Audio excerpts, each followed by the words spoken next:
अस्सलामुअलैकुम, welcome to binding classroom. और आज की इस क्लास में हम लोग चैप्टर नंबर 4 को स्टार्ट करने वाले हैं 10th क्लास कंप्यूटर साइंस में। और हमारे चैप्टर का नाम है data and repetition. Now chapter number 3 जो हम पढ़ के आए हैं उसका नाम था कंडीशनल लॉजिक्स, जिसके अंदर हम लोगों ने अपने प्रोग्राम में कंडीशंस कैसे अप्लाई करते हैं, मींस के इफ़ का सिंटैक्स देखा था, इफ़ एल्स देखा था, इफ़ एल्स नेस्टेड देखा था, नेस्टेड सिलेक्शन स्ट्रक्चर देखा था। यानी कि जब आप कोई चीज़ सेलेक्ट कर रहे होते हो तब हम लोग कंडीशनल लॉजिक्स लगाते थे, जो हम चैप्टर नंबर 3 में कंप्लीट करके आ चुके हैं।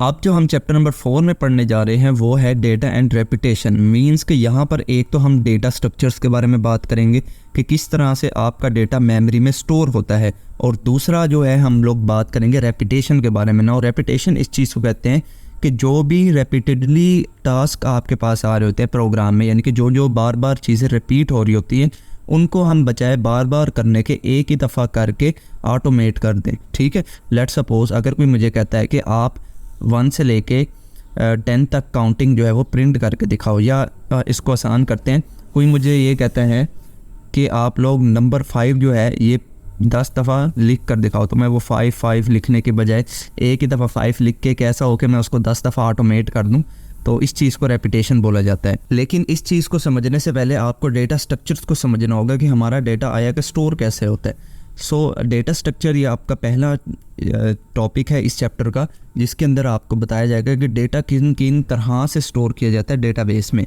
सो डेटा स्ट्रक्चर इस चीज़ को बोला जाता है कि data structure is a container to store the collection of data items in a specific layout. ठीक है, किसी भी ख़ास शक्ल में अगर आपका डेटा या कलेक्शन बेसिकली डेटा को ही कहते हैं, वो स्टोर हो रहा है डेटाबेस में, उसको डेटा स्ट्रक्चर बोलते हैं। अब यहाँ लफ्ज़ इस्तेमाल हुआ है कंटेनर का। कंटेनर का मतलब होता है वो चीज़ जो आपके उस डेटा को होल्ड करके रखती है। ठीक है, जैसे आपने नाम सुना होगा ऑयल कंटेनर, जिसके अंदर ऑयल होता है, जो पेट्रोल वगैरह होता है, इसको भी ऑयल कंटेनर कहा जाता है, यानी कि उसके अंदर उस कंटेनर के अंदर ऑयल स्टोर होता है। इसी तरह वाटर कंटेनर भी होता है जिसके अंदर पानी स्टोर होता है। इसी तरह एक कंटेनर होता है जिसके अंदर कलेक्शन स्टोर होते हैं। ठीक है, वो कलेक्शन क्या होते हैं, वो हमारे पास डेटा होते हैं, डेटा आइटम्स होते हैं। इस चीज़ को बोलते हैं डेटा स्ट्रक्चर। आई होप समझ में आ गया होगा। नंबर 2 पर है जो हम यहाँ पर मोस्टली यूज़ करने वाले हैं डेटा स्ट्रक्चर, वो होगी अरे। अब ये जो नीचे डायग्राम आपको नज़र आ रही है, ये इतनी तरह के आपके पास डेटा स्ट्रक्चर्स होते हैं, यानी कि कंटेनर्स होते हैं। आप इस तरह क्यू की शक्ल में भी डेटा स्टोर करा सकते हो, इस तरह ट्री की शक्ल में भी डेटा स्टोर करा सकते हो, ये उसकी दूसरी शक्ल है ट्री की। इसी तरह आप लोग अरे में भी डेटा स्टोर करा सकते हो, और इसी तरह ये यहाँ पर लिस्ट है, इस लिस्ट के ज़रिए भी आप डेटा स्टोर करा सकते हो। ये ग्राफ है, इसके अंदर भी डेटा स्टोर करा सकते हो। ये ट्री है, इस तरह से भी डेटा स्टोर करा सकते हो। और ये जो ब्लॉक्स आपको नज़र आ रहे हैं ये होती है अरे। आप अरे के अंदर भी डेटा स्टोर करा सकते हो। अब हम जो चैप्टर नंबर 4 में डेटा स्ट्रक्चर पढ़ेंगे वो ये सारे तो नहीं पढ़ेंगे, क्योंकि ये काफ़ी जो है वो एडवांस चीज़ें हो जाएंगी। तो हम जो हमारे सिलेबस में है वो है सिर्फ अरे। ये जो आपको ब्लॉक्स वाली नज़र आ रही है, ये वाली जो अरे है, ये आप अपने सिलेबस में पढ़ोगे। तो यहाँ पर लिखा हुआ है array is one of the most commonly use data structure in C. तो अरे जो है वो काफ़ी इस्तेमाल होता है सी लैंग्वेज में, हम भी इसी चीज़ को पढ़ेंगे। अब डेटा स्ट्रक्चर की नीड जो है वो क्यों आई, ज़रूरत क्यों पेश आई। ठीक है, हम ऐसे भी जो डाटा स्टोर कर सकते हैं ना मेमोरी में, लेकिन क्यों डेटा स्ट्रक्चर की ज़रूरत पेश है। तो इसका सिंपल सा आंसर ये है इसको पढ़ने से पहले कि हमारे पास जो भी चीज़ ऑर्गेनाइज्ड होती है हमें उसको ढूंढने में आसानी होती है। ठीक है ना।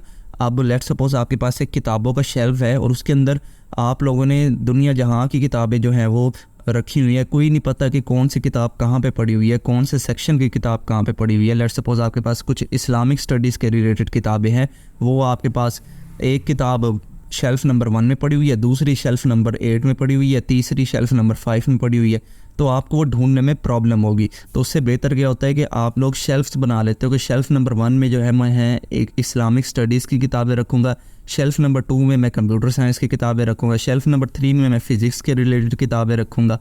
तो वो कैसे आसानी हो जाती है आपको जब आप उसको दोबारा से ढूंढ रहे होते हो। तो डेटा स्ट्रक्चर की भी ज़रूरत इसीलिए पेश आती है कि आपका जो डेटा है वो एक ऑर्गेनाइज फॉर्म में स्टोर हो जाते हैं हमारे डेटाबेस में, और जब भी आपको ज़रूरत होती है, आपने देखना होता है, फेच करना होता है डेटा, तब आप आसानी से उसको कर पाते हो।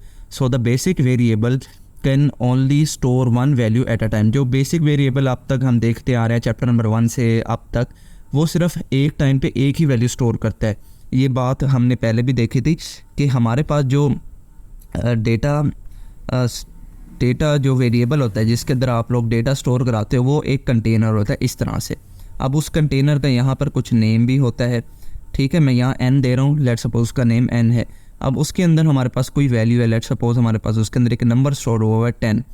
अब मैं कोई नया डेटा इसके अंदर स्टोर कराना चाहूँगा तो वो पहले मुझे इस 10 को रिमूव करवाना पड़ेगा यहाँ से, और देन जो है वो फिर मुझे इसके अंदर वैल्यू को चेंज करके रखना पड़ेगा। तो इसका नुकसान क्या है कि पिछली वैल्यू जब तक डिलीट नहीं होगी मैं नई वैल्यू रख ही नहीं सकता। अगर मुझे नई वैल्यू रखनी है तो मुझे एक तरीका ये है कि मैं एक नया वेरिएबल बनाऊँ और उसके अंदर फिर से जो है वो ये वाली वैल्यू मैं स्टोर करा के रख दूँ, और इसका नाम मुझे फिर से चेंज देना पड़ेगा। लेट सपोज अगर उसका नाम मैंने n रखा था तो इसका मैं नाम n1 रख दूँगा। तो इस तरह से ये तो काफ़ी कम्प्लेक्स हो जाएगा। अगर मुझे 10 वैल्यू स्टोर करनी है तो मैं क्या 10 वेरिएबल बनाता फिरूँगा? नहीं। तो इससे बचने के लिए क्या है कि आप लोग डेटा स्ट्रक्चर को यूज़ करें। अब it is difficult and time consuming to store and process the data in this way, ठीक है। इस तरह से ज़ाहिर है आपको मैंने बता दिया किस तरह से परेशानी का सामना करना पड़ेगा। तो data structure become very useful in this situation. तो इस सिचुएशन में डेटा स्ट्रक्चर कैसे इस्तेमाल हो सकता है? अब डेटा स्ट्रक्चर क्या करता है, ये एक ही वेरिएबल के नाम के अंदर मल्टीपल कलेक्शन आपका स्टोर करा देता है। कैसे? They can be use to store and organise a large collection of data items easily. कैसे? ये हम लोग अपने नेक्स्ट लेक्चर में पढ़ेंगे कि किस तरह से डेटा स्ट्रक्चर जो कि हमने चूज़ किया है अरे, क्योंकि हम लोग सी लैंग्वेज में अरे वाला डेटा स्ट्रक्चर पढ़ने वाले हैं, कि किस तरह से डेटा स्ट्रक्चर इस नॉर्मल जो फॉर्मल तरीका था, ट्रेडिशनल तरीका था हमारे वेरिएबल्स के अंदर वैल्यू स्टोर करने का, उसको ओवरराइड करके आपको बेहतरीन डेटा स्ट्रक्चर प्रोवाइड करता है। सो आई होप आपको ये वीडियो पसंद आई। अगर पसंद आई तो इस वीडियो को लाइक करते जाएं। चैनल को बगैर सब्सक्राइब के देख रहे हैं तो चैनल को भी ज़रूर से सब्सक्राइब करें। मिलते हैं किसी नेक्स्ट वीडियो में, तब तक के लिए अल्लाह हाफिज़।